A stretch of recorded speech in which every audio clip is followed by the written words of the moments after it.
নমস্কার বন্ধুরা, শুভ সন্ধ্যা। আজ বাইরে কোথাও যাওয়া হয়নি। আজ ভাইয়ের শরীর খুব অসুস্থ ছিল, তাই বাড়ির সবাই ডাক্তারের কাছে নিয়ে যাওয়া হয়েছিল।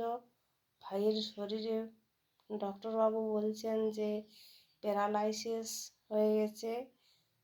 36 ঘন্টা টাইম দিয়েছে, যদি জ্ঞান ফিরে তাহলে ঠিকঠাকভাবে চেষ্টা করা হবে চিকিৎসার জন্য, নইলে কোনো চিকিৎসার কোনো পরামর্শ ডক্টর করছেন না। এখনও বলছে বাড়িতে নিয়ে যান।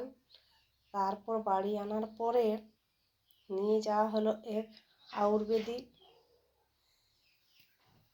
কবিরাজের কাছে। সেখানে কবিরাজ বলেছে যে ওষুধ দেওয়া হচ্ছে এ ওষুধ খাওয়ানো 36 ঘন্টা পার হওয়ার পর চিকিৎসা হবে, না হলে কোনো চিকিৎসা হবে না। তার জন্য সব কিছু আমরা ঘরে বন্ধ করে সবাই মামা বাড়ি গিয়েছিলাম। মামা বাড়িতে মামাতো ভাই, খুব স্নেহের ভাই ছিল, কিন্তু এখন মৃত্যু শয্যার সঙ্গে পড়ে আছে। আমরা সবাই দুঃখিত।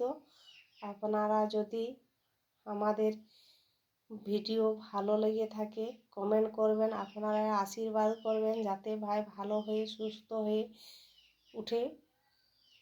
ছোট ছোট ছেলে মেয়ে আছে। নমস্কার, আজ এই পর্যন্তই।